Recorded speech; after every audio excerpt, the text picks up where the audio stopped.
It's 2022, and that means more and more people are jumping into Red Dead Online, exploring the world, doing missions, ranking up, and one of the most common questions that I get from beginners is what exactly should they buy in Red Dead Online? So today we will take that question head on, and we'll also be discussing the 7 best things that you can buy in this game.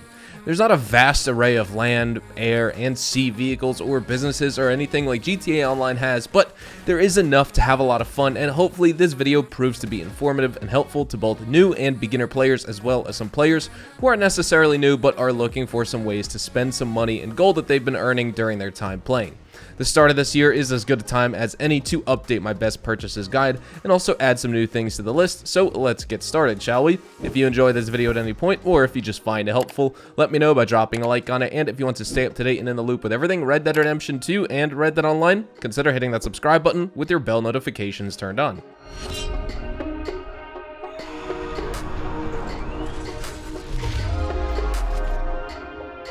Quick disclaimer, these are really in no particular order of importance here. I'm just numbering them in this video for the sake of helping you guys, the viewers, find the timestamps for each purchase or investment if you so please. So starting off, number 1. Fence pamphlets. It should be noted that there are lots of items that you don't need to buy from the fence, and I would say that there are also a lot of items that don't do much for you when you buy them, but I'm not necessarily talking about those items. I'm talking about the newer skills and abilities that you can purchase from the fence, like the wilderness fast travel ability, for example. Players who have been playing Red Dead Online and have owned previous Outlaw passes may have already had this ability unlocked as it was part of those passes, but when that pass expired, players who didn't unlock it then lost access to it, and this skill is a huge one to miss out on in this game.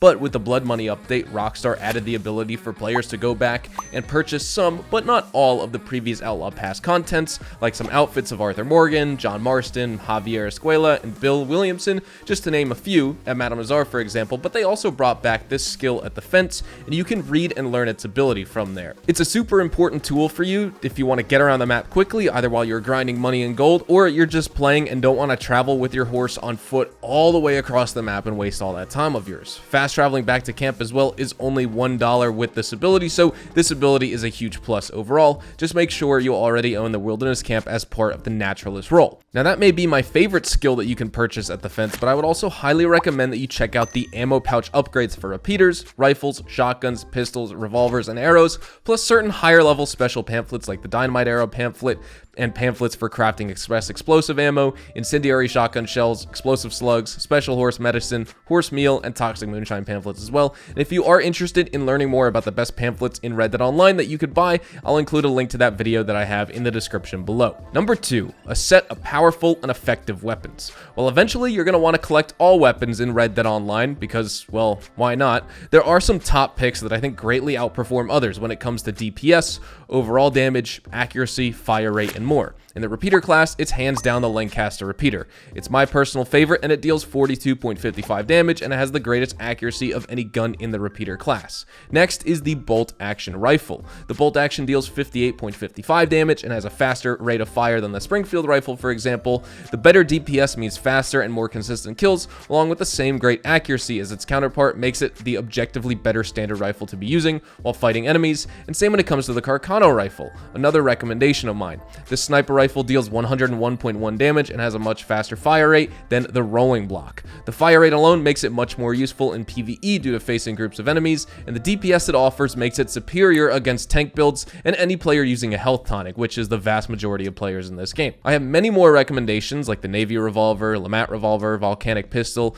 really any shotgun, with my 2 favorites being the pump action shotgun for PvE and then the double barrel shotgun for PvP. And if you'd like to learn more about some of the best weapons in Red Dead Online, check out my best weapon guides linked down below. I break down each weapon class, and we also rank each weapon in that class from worst to best based on their stats and their performance in game. Number 3, special endgame trinkets that give your character small boosts that make a big difference in gameplay.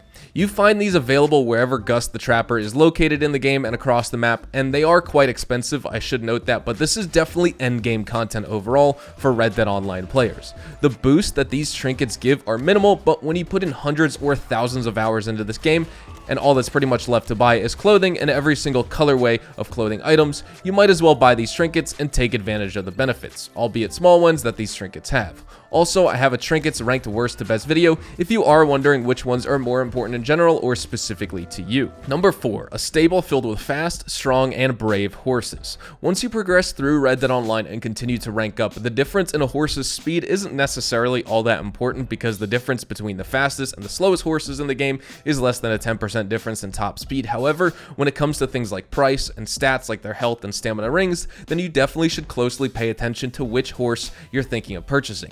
For beginners, I can now easily recommend the newer DLC Mustang horses in the multi-class category because of their stamina and health rings being maxed out at level 4 bonding, their cheap price compared to other top horses in the game, and most importantly, the fact that their level restrictions have been lifted, so you could potentially get this horse at level 1 if you had the money for it. Or you could check out what used to be my beginner horse recommendation, which was the Red Chestnut Arabian. It's a fast, sleek, and agile horse for low-level players, and while the other Arabians are superior in terms of their stats, this is a great starting point for a Red Dead player who is interested in riding this particular breed of horse. When it comes to high-level horses, then honestly, any roll horse will suit you just fine. The higher roll level required, the better for the horse, but there are, of course, plenty of other normal level unlocked horses that I love, like the Appaloosas, Shires, and more. And again, if you're looking for more information on why some horses are better than others and which stats you should be focusing on, check out my horses guide where we rank roll horses from worst to best in the description down below. Number 5. Roles that will transform the way you play by giving you more things to do with extra ways of making money, gold, and XP. There is so much to say about roles in Red Dead, but to keep this section of the video short, the Bounty Hunter role opens up so many new missions and pieces of content to enjoy.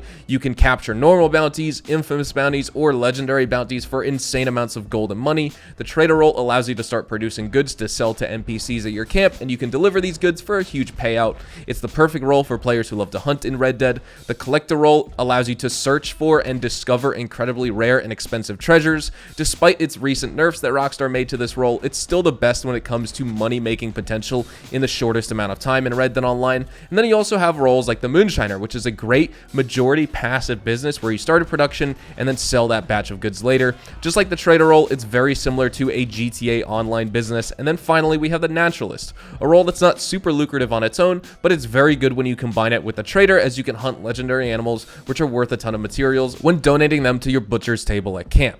Once again, if you're interested in any roles in Red Dead Online, please feel free to check out my roles guide where we rank all roles in the game from worst to best. Now, number 6, camp upgrades that allow you to get more out of your camp, give your character additional stat boosts, and more. These upgrades are perfect for players who want to make their life on the frontier easier, whether it's the camp fast travel post, special and superior camp stews that yield gold health, stamina, and deadeye cores, a weapons locker to store unused or unwanted weapons, a deluxe campfire for faster cooking of meats and crafting of tonics, or even medium and large delivery wagons for your Trader role. Camp upgrades are key if you want to have an easier time playing Red Dead. It's even worth investing in the largest tent in the game so that you can spawn into the game and immediately have your cores filled up 75% of the way to max without needing to consume any meats that you cooked previously. Number 7. Role upgrades to get even more out of the base roles in the game. These upgrades supercharge your experience with roles, and these upgrades make every single role better. Don't worry about your role tokens. You earn enough with each role so that you can purchase everything and anything you want, so you might as well unlock all the items with the tokens first, and then even if you have no interest in actually buying them, you can do so later. But